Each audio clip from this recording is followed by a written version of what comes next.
All right, we're going to call the Castle Hills Special City Council meeting to order and determine if a quorum is present. Quorum is present.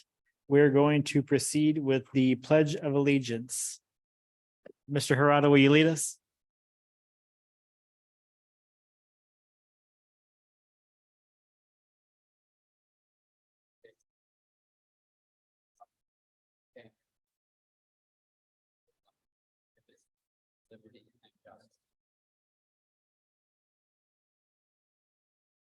Thank you, Mr. Harada. Okay, next we have first time of business, public hearing on the Crime Control Prevention District proposed budget of the City of Castle Hills Crime Control Prevention District for the fiscal year beginning January 1st, 2024 and ending September 30th, 2024, as presented by the Crime Control and Prevention District. It is 6:31 and we're going to open the public hearing. If there's nobody to speak, we will close the public hearing at 6:31. Next up, we have item 6.2, public hearing on the proposed tax rate of 0.543658 per $100 of taxable valuation for property in the city of Castle Hills. We have one person to sign up, Mr. Nguyen. Eric, you'll announce the time. You've opened the public hearing. Thank you, Mr. Schnall. At 6:32, we're opening the public hearing.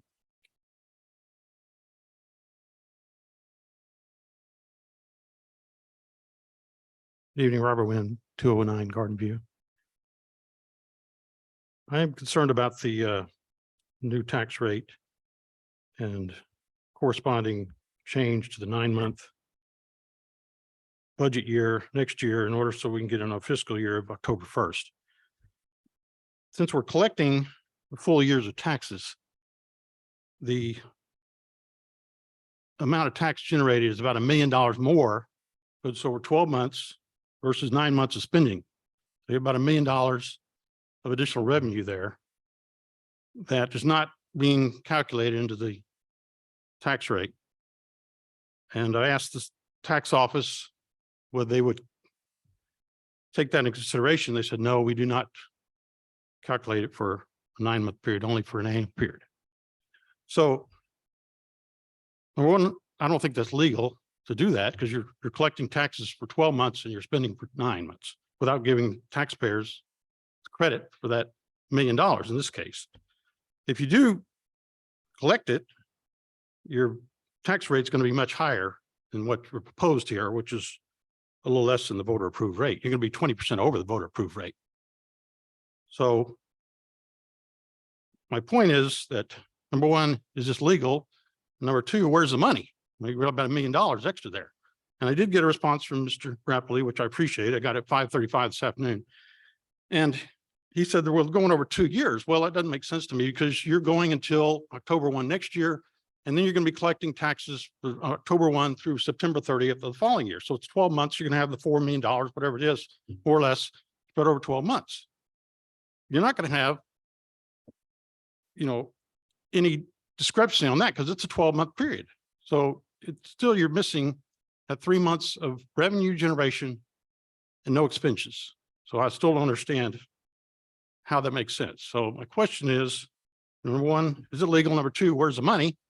And for y'all voting on this, I would just ask that you be concerned about it and check with it, get a legal opinion, because you're the ones on the line. It's your, there's not going to be the people getting the money, and it's not going to be your city manager. If this is not legal, you're the fiduciaries and you're the one that puts the liabilities. So please keep that in mind. And I just hope that helps try to understand this situation here. Thanks for your time. Thank you. Do we have anybody else signed to speak? Okay, we'll close the public hearing at 6:35 and proceed to discussion and possible action to set a date and time of the meeting to adopt the 2023 tax rate for the city of Castle Hills. Mr. Rapley? Yes, Mayor and Council, part of the process is obviously setting that time and date, and that would be next Tuesday night, September 12th at 6:30 p.m. Thank you, Mr. Rapley. So we need a motion to set that. Mr. Joyce? I move that we set the date of September 12th at 6:30 p.m. at the regular council meeting to adopt the 2023 tax rate. Thank you, Mr. Second. Joyce. Second by Mr. May. Any further discussion? Everybody's good with that? All in favor? Unanimous. Thank you, council. Okay, next up, we have a public hearing on the proposed annual budget for FY 2024 for the fiscal year beginning January 1st, 2024 and ending September 30th, 2024. It is 6:36 and we're going to open the public hearing.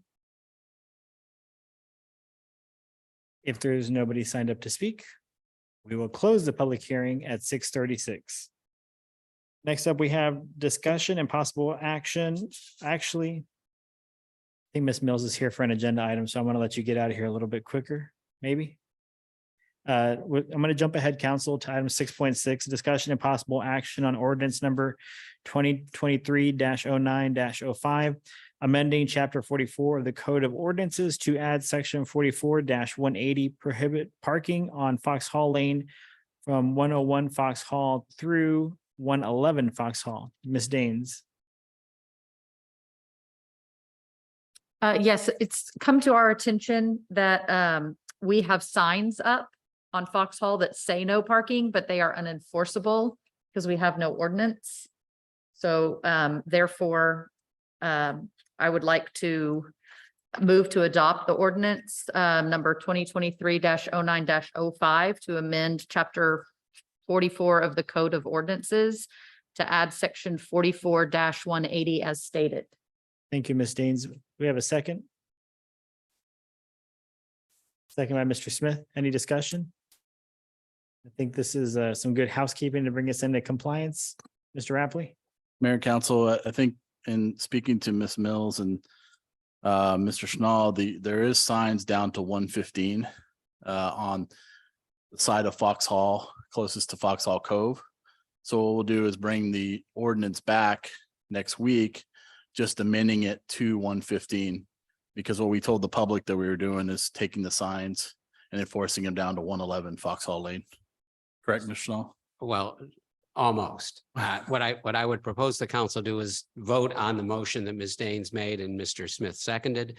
And then we'll bring a new ordinance next week that will move the distance or the location of the stop, the no parking to be 111 through 115 Foxhall Lane. I don't want to just amend something that you passed this week, next week, but we can do a new ordinance that gets the stop, I keep thinking stop, the no parking sign, the signs that go to 115, we'll have those be authorized by an ordinance next week. So if this ordinance tonight is adopted, then we have an enforceable ordinance as to 101-111 Foxhall Lane. And next week, if the council votes on a new ordinance, we'll have that extend from 111 through 115. Thank you, Mr. Schnall. So we have a motion by Ms. Daines, a second by Mr. Smith. All in favor? Unanimous. Thank you, council. Next up, we have item 6.5, discussion and possible action on FY 2024 proposed budget beginning January 21st and ending September 30th, 2024. Mr. Rapley.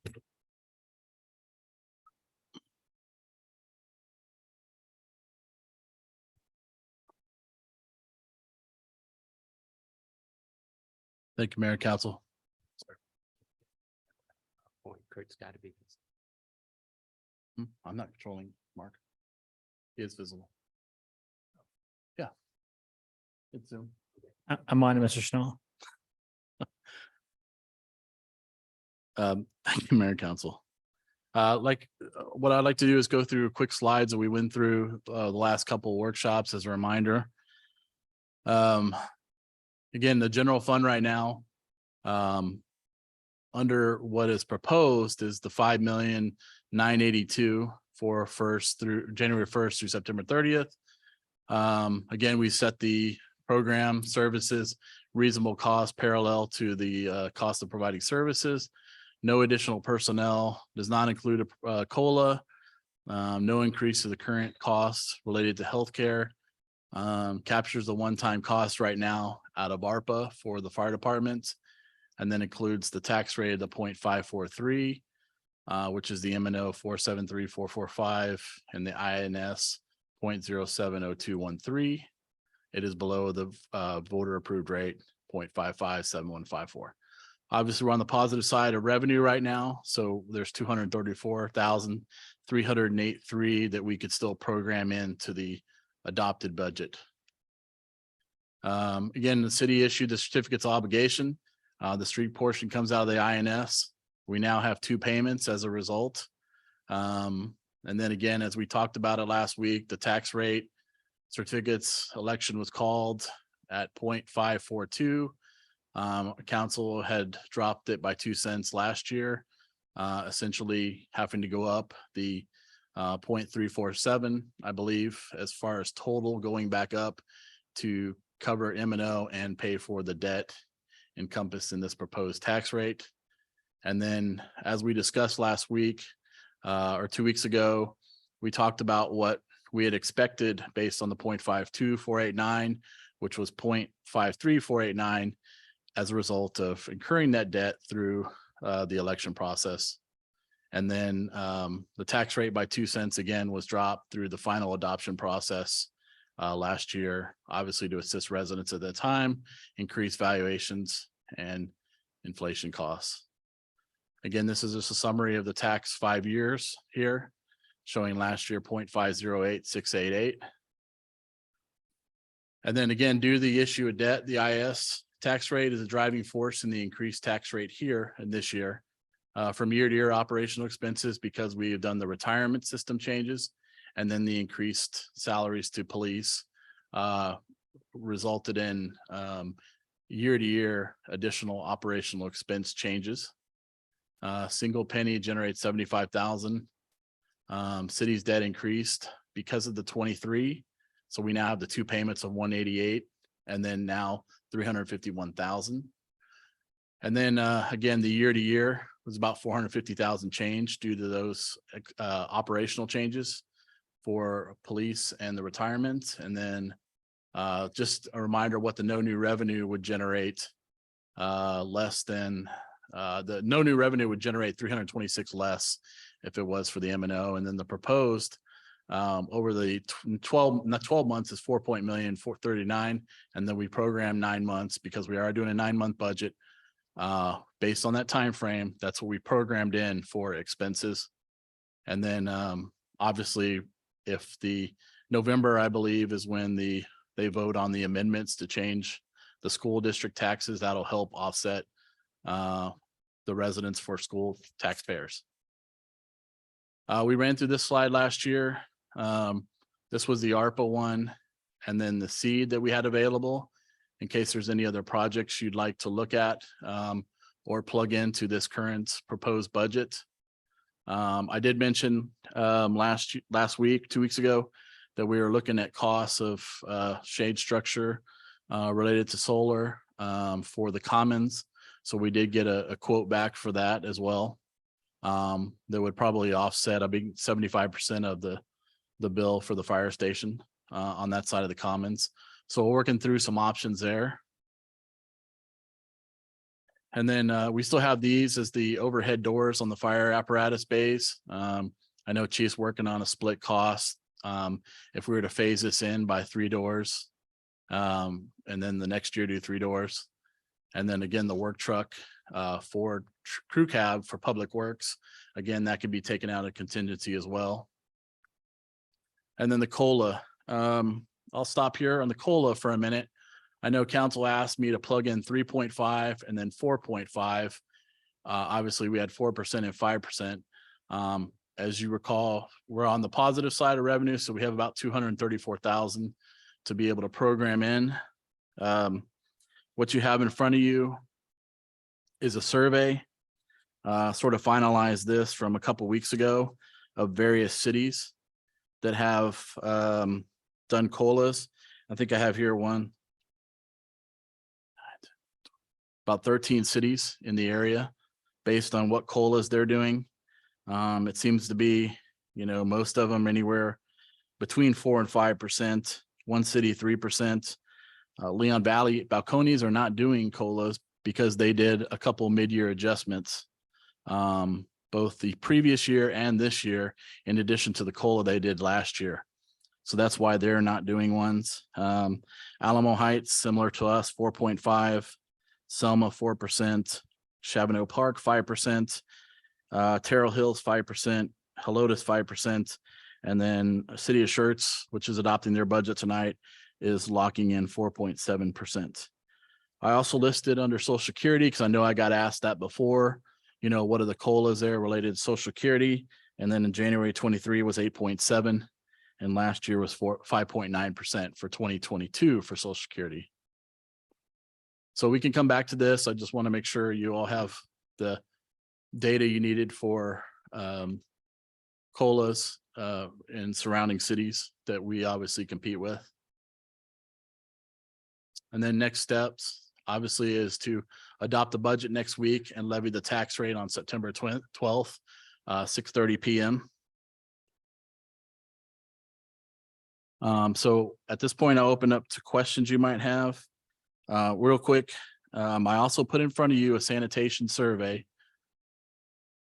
I know because we had discussed this, Councilwoman Daines asked me to get this information, but this is a survey related to what other cities who do municipalized sanitation services and what they're paying their baseline public works employees for collector or tech from that standpoint. And I provided some notes and bullets there from what I received from each one of those city managers as far as information. City of Terrell Hills, their baseline is 1782. City of Alamo Heights is going up to $19 an hour. And then Almost Park is going up to 18 in this current budget that they're about to adopt. And then our baseline, which has been changed last couple of years, is about 1759. And two options, I mean, we discussed was at the bottom there, if we were to change that to $18 to be consistent with at least Terrell Hills and Almost Park, then the impact of the budget is $2,450. If we move it up to 19 per hour, it's an impact about $8,428. And then again, most of those cities have longevity pay. We provide longevity pay as well. Thank you, Mr. Appling. So what I'm hoping tonight, council, is to sort of get some direction, since we're going to adopt the budget next week. On COLA, if you would like to adjust anything on sanitation, and any other items you'd like to see in the budget, either related to the tax rate and or budget itself. Thank you, Mr. Appley. I'll just say something real quick and we can break into conversation, but I think that we need to at least get to where our colleagues are at in other cities with sanitation if we are expecting to better our staffing situation. Also, I think that y'all were going to present the cost of how much we're paying for staffing right now to see what we potentially had in space to go up. Do we know if we have that number? As far as what we're paying on the The staffing contract? service, yes, sir. No, I can get that number as far as that exact difference, because that's just per hour and total cost. There's no benefits in line with that one. So we can get that as well. And thank you, Ms. Davis. I guess my question is, if we're paying substantially more for staffing, which obviously we are because it's a service, I'm wondering if we can just allocate that back into the salaries directly or the wages better to make sure that we're staying close to what we're currently spending right now, potentially. Ms. Davis, can you use your microphone? The 19 an hour is your base, and that doesn't include the benefits, the health benefits as far as medical and the vision and the life insurance that the city provides. Right. So that would change it to 20 something an hour. I don't have the perfect calculations. Sure. No, and I understand. That's why I'm saying if we're paying 25 for the services, then we know that we need to be close to that to be competitive, right? So we can kind of look at it side by side with everything plugged in. And we can discuss it, I guess, next week, but I'd be interested to see that. I mean, ultimately, if those three positions were full, that would be the impacted cost minus that total per hour we pay. So there would be sort of a net to it. Council, we have any questions, comments? Mr. Joyce? Thank you, Mayor. Well, in looking at this, certainly we need to do a COLA. And then, as I mentioned last time, I really would prefer, and I say this for honest discussion, that the garage doors that the fire department need not come out of ARPA because it's a maintenance thing. So if there's a way to do it, I would prefer that come out of the contingency, the 234,000 that Mr. Rapley has presented to us. But it looks like we have a couple wrinkles in here now. This $19 would cost $84.28 plus whatever Miss Davis is going to come up with. Anyway, what I was hoping is that we could do a COLA, fix the garage doors, or at least maybe the chief suggests a phasing. That would probably help if we got a couple other things to think about. And get the Public Works their new crew cab, which is 45,000. Yeah, again, Councilman, the truck could come out of contingency fund. We'd have to find dollars for the doors. They'd have to come somewhere out of the general fund itself if we're not going to use ARPA. Well, what I'm suggesting is that the garage door fix go into the building maintenance line in the fire department and be part of the 234,000 that we Okay. use. Is that not known as a contingency? The 234,000 at this point? Current, no, it's just right now, we're just on the positive It's side just- of revenue. Okay, We have less expenses, estimating more revenue right now. right. Okay. But anyway, that's philosophically, that's what I would like to do. And I wonder if I might invite Chief up. Have you been able to make any progress on the phasing with those doors, Chief, or no? Okay, okay. And would it be of any benefit, Chief, to split them up year to year? Okay.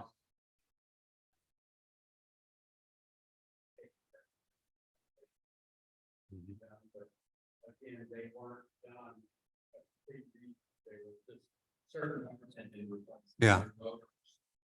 Right. Okay. Well, those are my thoughts. Thank you, Mr. Joyce.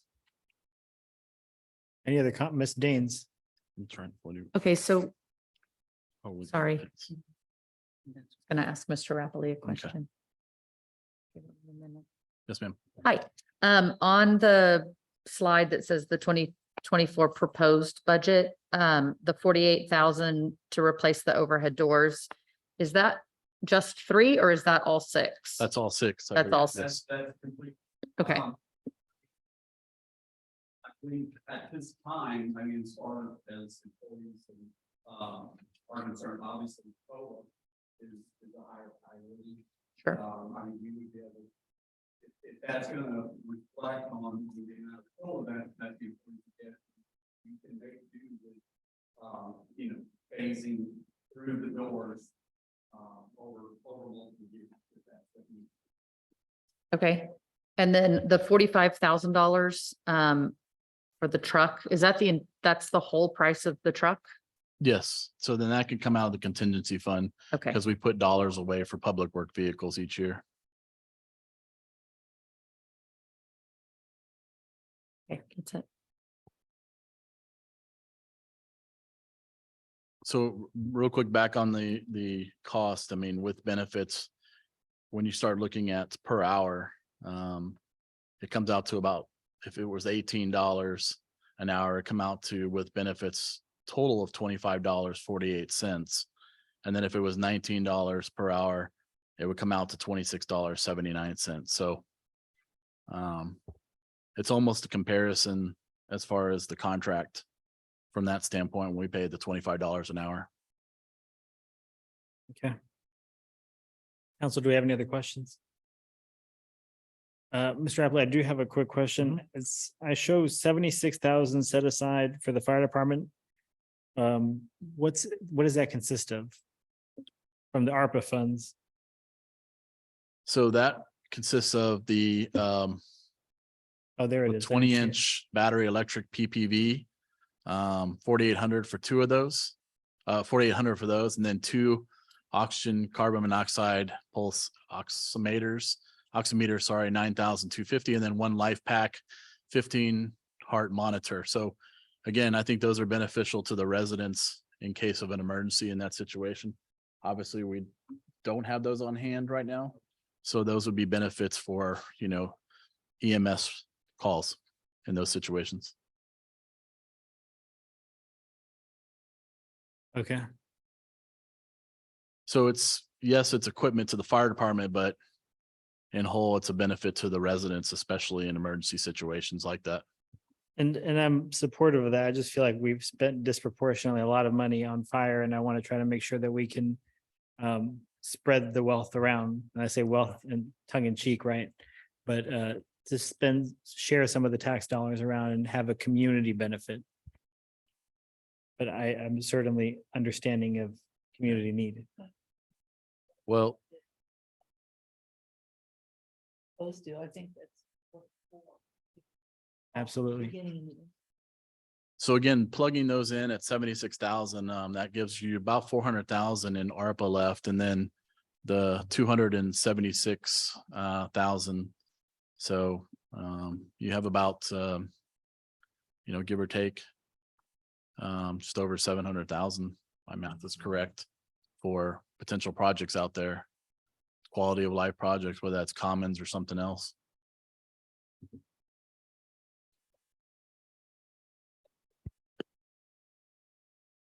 Ms. Daines, yes, ma'am.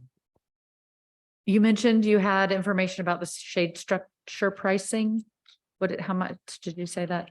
Right now, so what they did was an analysis. They looked at the bills related to CPS bills to the fire department, CPS bills related to this building. And so what they did was they figure out the size of the shade structure required to offset. And I think they got it at 75% offset at the fire department. I think it comes out to about a 3,000 square foot shade structure out there. And I think they were just about 200,000 for that. Of course, down the road, those have residual effects for cost savings down the road for the fire department as far as utility. And then they looked at this building as well. And so they thought about maybe another shade structure just like that. But they were talking about proximity to this side of the commons to this building, whether that'd be enough, or putting some type of, they said they wouldn't work with solar panels on the building because of the slant of the building, and has to be one, sort of as much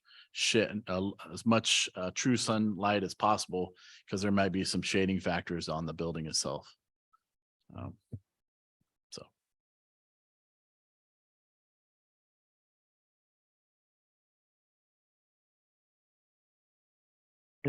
I did ask him to look at carports in the back, with shade structures too. So. Yeah. So what you're saying is for $200,000, we could put up 3,000 square feet plus or minus of a shade structure in the commons, and that would offset about 75% of the fire department's monthly energy bill. According to their analysis. And Ms. Daines, I think that's a perfect opportunity for us to give a little bit of both for the community, right? We can save perpetually for as long as the solar panels are functioning. And then we have shade in the community common area for residents to go out and escape some of the excruciating heat. Yeah, the gentleman was telling me they were doing some almost like canopies at some companies in San Antonio, where it gives employees the ability to go outside and exercise. Some had a basketball court outside. With one company, said they did solar panels on top of those. So it's like there was a benefit to the employees to have that, but then also it had that impact to where they were saving money from a utility standpoint. So, and again, 3,000 square feet would cover up a whole basketball court and then some. that's what they think would get the most bang for the buck as far as impact to that 75%. Ms. Haley? Mr. Hamley, would you clarify about the 9-month, our 9-month budget for next year, the 12 months of tax revenue that's going to be collected and why it is that way and why we do it this way? And then come October 1st next year, about what the situation will be, because that 12 months of collection would still be being spent in 2024, even though our fiscal year may start over again in October. Can you kind of clear that up? Well, I'd reach out to our auditor, to kind of ask him as well. I reached out to our financial consultant. She'd been out of the country for a couple of weeks. As I told Mr. Nguyen here in the email, that we would be collecting all 12 months. We were programming 9 months in revenue for this 9-month budget. Our ultimate goal is to be aligned with the operating budget and the tax rate. Thus, what will happen if we do a 9-month budget next year? Again, right now, because our budget is not currently and has not currently been aligned with the tax rate, we collect at, say October, November, December. Well, that's the last quarter for us. That's the first quarter for any other city that doing things, I say correctly, from a fiscal standpoint. So in speaking to her, you can do an operating budget with whatever time frame you want to do, but we will collect taxes as an entity over those 12 months. The way she kind of conveyed it to me, that again, you're talking about capturing a portion of revenue in one fiscal year, because again, we will change the tax rate for 22, so 22 last year, that went into effect, right? So we collected up until September 30th this year. The new tax rate goes into effect October 1st of this year, is collected over 12 months. That's the guidance that I got from her. I mean, she's been doing this for 30 years in municipal accounting and as a finance director for cities. That's exactly, I sent this to Mr. Nguyen. I sent it to all of y'all, what she had reported to me and her opinion on it, consulted with Mr. Schnall on it. I can allow Mr. Schnall to speak to it from that standpoint, but that's the way it's been structured Sure. from that standpoint. So there's really not extra money that we wonder where it went. It's going to be spent. It's just in 2 separate years. And this is kind of the getting things adjusted. So when we get on a 12-month, the next fiscal year change, when we go to 12 months, then this will even out. Yeah. Okay. And again, we're programming a 9-month for operational expenses that we need in this 9-month based on that projected revenue of 9 months. But Okay. again, we will collect for 12 months. It just might be in a different operating fiscal year because we are changing the fiscal year. Once next year, we're on October 1st, we're in line. And from a financial transparency, we'll be able to say we started collecting when we started the budget. Right now, for years here, our auditors have to go back and adjust what is collected in October, November, December, and fold that into the auditor has to come back and put a journal entry that revenue back into the previous budget. Because again, I don't know when this started or why it was even enacted on a calendar year budget, but we should have done this a long time ago. Okay. I just wanted for you to clarify that. Thank you very much. Mr. Smith? Let me try to simplify this to make sure I understand it. So essentially, if we collected only 9 months of tax revenue, the following year, we would be 3 months short. Yes, Okay. for the operating. For the for operating budget, itself, right. yeah. Okay. Yeah. And do you have an estimate of how much an auditor cost we had been spending, just truing everything up every year that we'd be saving by going to this new fiscal year? As far as auditor costs, Yeah. I don't think that much will change. I Okay. think it's just a more difficult process Mm. because they have to go back and again and do that journal entry. Right. Because starting October 1st, when our budget starts, they go back and audit, they can account exactly for what was collected over that 12 months. Okay. Thank you. Mr. Joyce? I guess my question is for Mr. Schnall. Are there any legal concerns with this approach?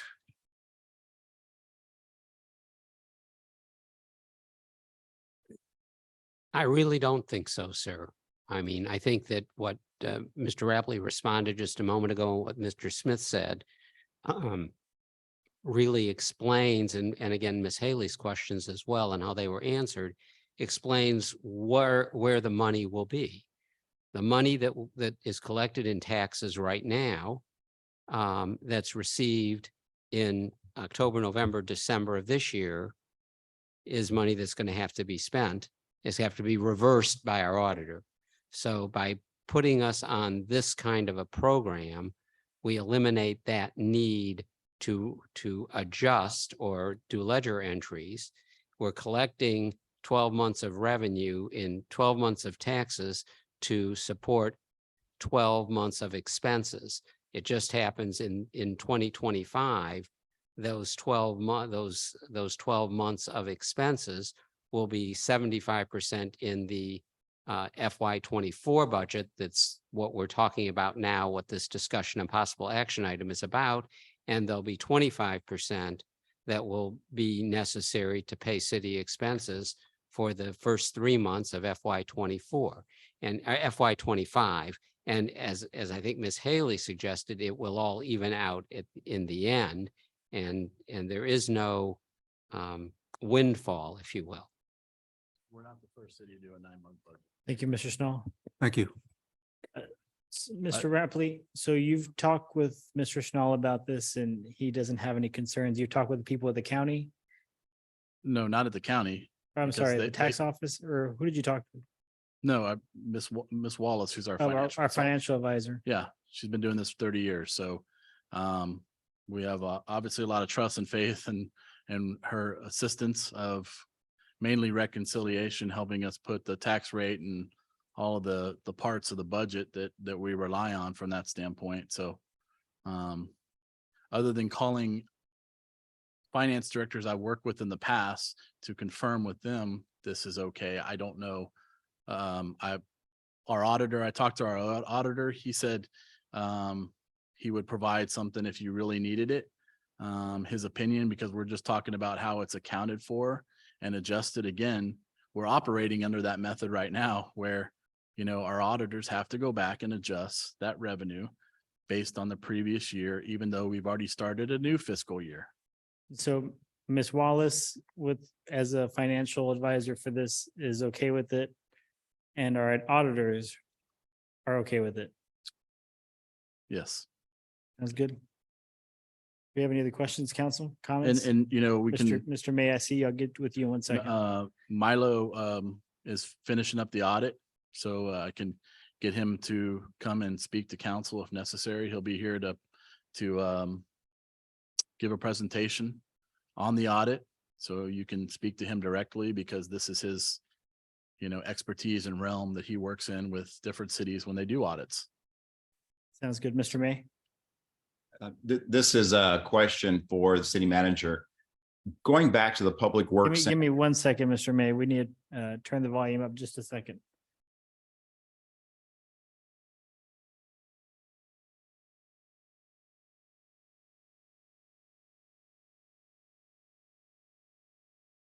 You want to try that again? Do we do a mic test? Is that better? No, Nope.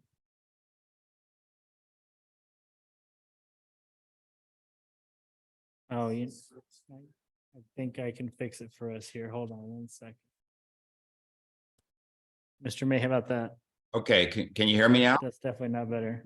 Nope. Okay, one more time, Mr. May. All right, can you hear me? Loud and clear. You sound great. All right, good. All right, so this is a question for the city manager. Going back to the sanitation public works, I did look at the spreadsheets, the other cities, municipalities. If we go with the 18 or 19, are we aiming for the bottom rung of competitiveness, or are we going to land in a truly competitive scenario and not just be playing leapfrog year after year, if you understand what I'm asking? So again, as the table I provided, it looks like we've done adjustments at least every 2020, 21, somewhat of adjustments, but to answer your question, I think we would just be on par with other cities. Unless we raised it a little bit further, we'd be ahead of those other three cities. Again, just in recap, you're talking about Terrell Hills being about 1830. They're moving to 19 in Alamo Heights, 18 in Almost Park. So again, on average, it's about 18 and a quarter that were between those three cities as a bottom or a baseline for that public works spot. So at 19%, we would definitely be competitive with our nearest municipal colleagues. Well, yeah, 19, we'd be right with Alamo Heights for per hour for the employee for public works. Okay. That's their starting pay for that. Starting. Okay, thank you for that. I did want to express my sentiment along with Councilman Joyce that I think we should be hesitant to spend on capital improvements out of ARPA. And the reason is because I think we have many fine projects that we're still accumulating information on, just how effective that expenditure would be. If I heard it correctly, we have 1 year and approximately 3 months to make a determination on the expenditure of the ARPA funds. So I'd like to, measure twice, cut once on that, because we're not going to get those funds back unless another tragedy occurs, and we're not going to hope on that. And my last comment would be the one on the advisability of changing to the new calendar year for taxes. I looked at this and I have absolutely no concern from a legal perspective. In fact, I'd go further and say that the arguments that are being used to preach caution are what we call in the legal world a red herring. And I think that, there are many times that we are hesitant to pull ourselves into the 21st century. And this fiscal calendar is one of those. I think we need to do that because it makes the most sense. Thank you, Mr. May.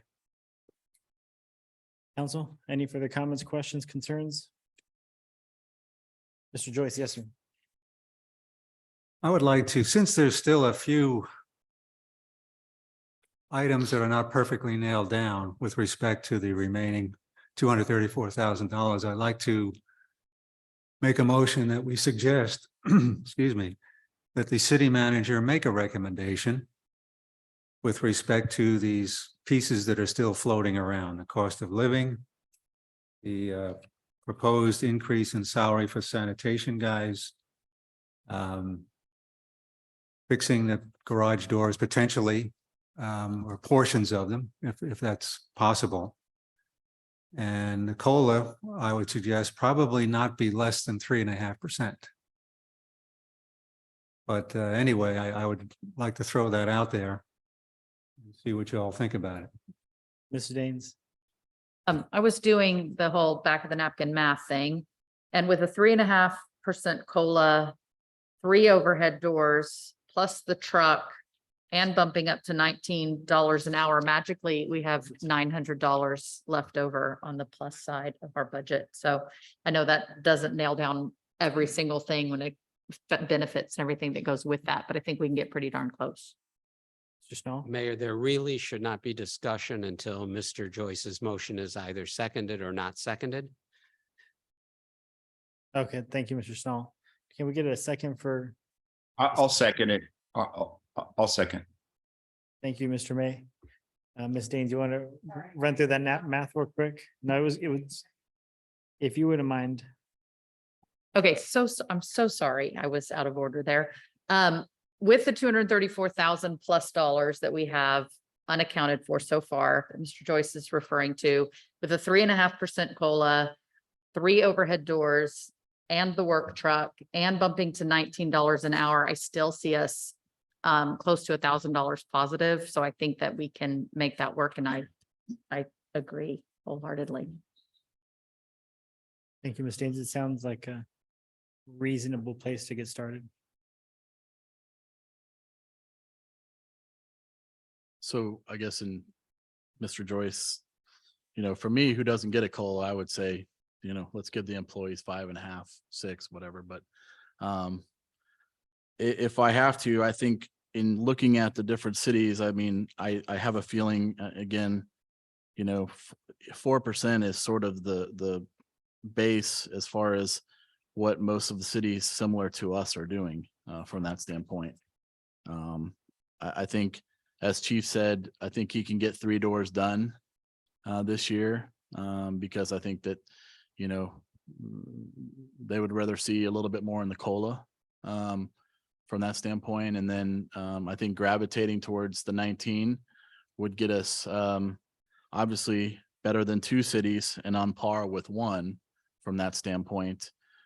Doing 19, as Ms. Davis had provided me, moving that with benefits of $26.79 obviously eliminates that cost for 1 per hour of the contract labor services. So our goal is to actually have the 3 positions in Public Works filled for Mr. Harada on the sanitation side. So, in this case, if we have to, I think 4% is a good starting point. And then for sure, I think 19 is a good starting point for the Public Works side. If you're talking, as Mr. May wanted to make sure that we're not competing accordingly and not just accepting the on par with other cities from that standpoint.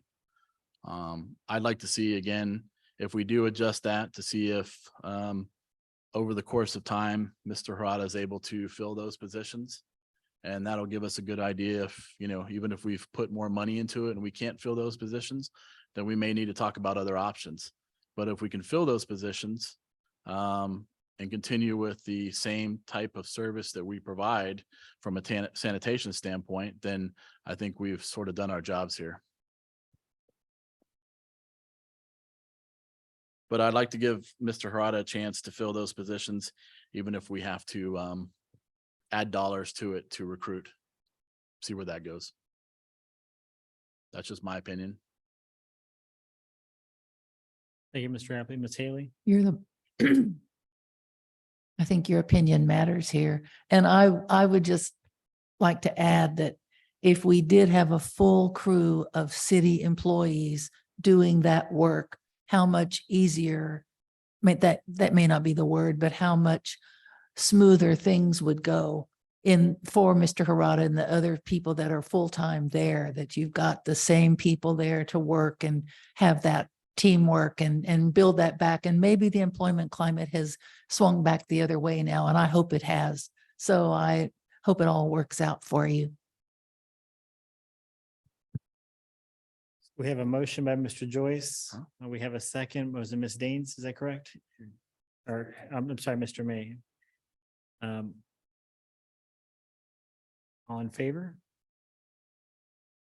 Unanimous. Thank you, council.